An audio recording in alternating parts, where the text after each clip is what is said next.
find the U-505. They sat down here in silence for hours, listening to themselves being hunted.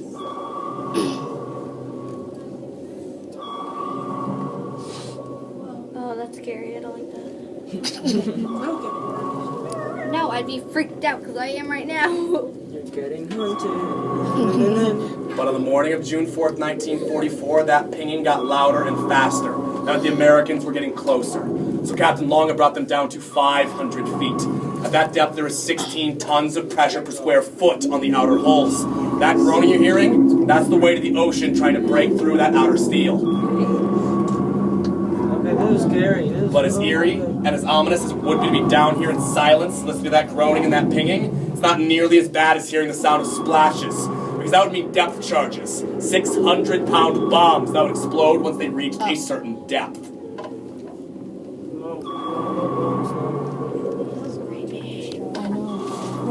Did they have the lights off? As soon as they heard that, all they could do was hold on. Depth charges went off, they knocked out the power to the plainsman stations and jammed the rudder to the right. The U-505 began slowly spiraling down to that 755-foot crush depth. Captain Long then called for the only thing that he could do to save his men's lives. They pushed compressed air through the ballast tanks, which allowed them to resurface. As soon as they got back topside, Captain Long climbed the conning tower to assess the situation. What he saw up there was not good for them. There were 5 U.S. destroyers completely surrounding the U-505 and 1 aircraft escort just off in the distance. This is when Captain Daniel Gallery of the Hunter Killer Task Group 22.3 calls for 6 minutes of machine gun fire on this boat. But none of the big stuff, he said. They want to capture this boat, not sink it. Captain Long was up on deck when the firing began and got shot in the knees. Would later lose one of his legs to amputation. His radio man that went up with him was sadly shot and killed. The only fatality during this attack.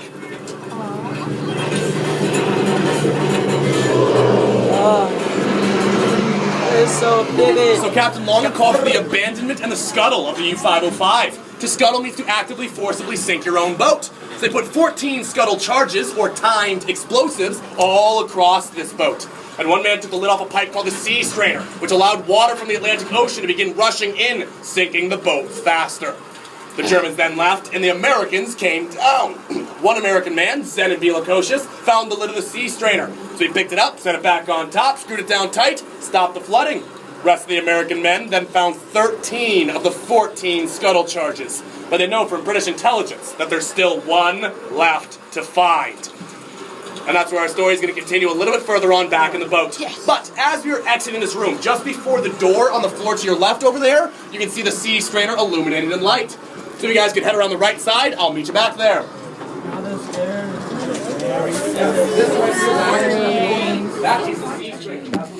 Stop touching me. If I was a full-grown man, I would do that.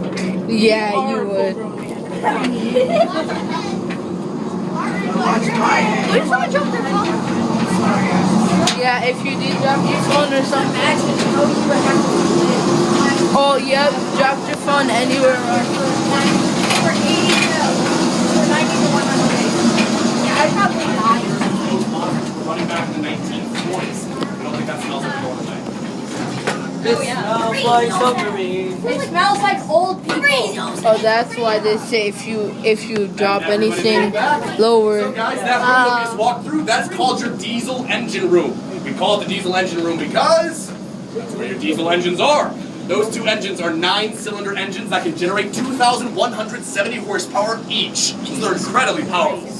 There's a major problem with diesels. They're combustion engines. That means they need oxygen to be able to run. If you ran them under the water, you would actually suffocate your crew in under a minute. So they had to switch their electric motors as soon as they submerged. Those are the big turbine-looking things on either side of the floor. The benefits of them is you can run them under the water and they're almost silent. The problem is, those are a lot slower, only getting you a maximum of about 7 knots or about 8 miles per hour, whereas the diesel can get you 18 knots or about 21 miles per hour. It's made a very big difference. But the story of the capture continues right here. American boarding party is looking for 1 more scuttle charge and the manual rudder command. When they get back here and they find this. Closed hatch. Never a good sign on a submarine. Usually means one of 2 things. Either 1, Germans are controlling flooding back here, or 2, they've taken the final scuttle charge and rigged it up to explode once this was opened. not sure what to do. They call it to Captain Daniel Gallery, who comes down and decides to the captain that he would not give a command that he himself would not take. So, he pushed all the rest of the men out of the room, and he stood here alone. He took a deep breath, grabbed onto the hatch, and... Nothing happened. There's a small leak going on back here, but that's just because a pipe had burst in the bathroom during the depth charge attacks. They did find a couple of interesting things, though. For example, the glowing going on those torpedo tubes back there, but also on all of these hatches and on all the pipes. And with this one, there's a kind of phosphorescent paint that the Germans were using as a kind of emergency lighting.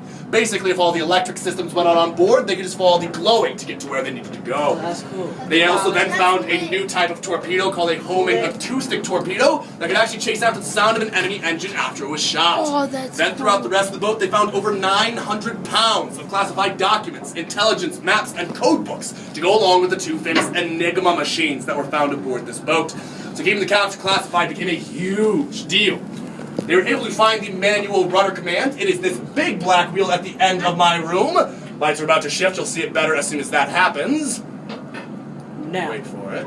No. There it is. And they're going to use that wheel to unjam the rudder so they could tow this boat all the way back to Bermuda, where they painted it black and renamed it the USS Nemo, because Nemo is Latin for no one. They then put the 58 surviving German sailors into a prisoner of war camp in Louisiana. That's where they spent all the rest of the war, doing things like picking cotton and playing baseball. But this is actually where the Americans decide to commit a war crime.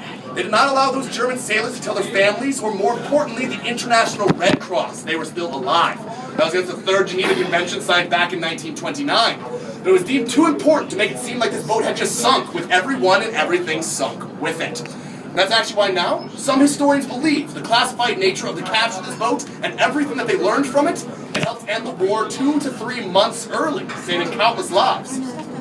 And that's why now the U-505 sits here as a memorial to the more than 55,000 lives that were lost during World War I's and World War II's battles of the Atlantic. So that ends my portion of the guided tour. As I mentioned, I do have time for questions. I'm going to take them outside, though, because we have a group coming behind us. If you got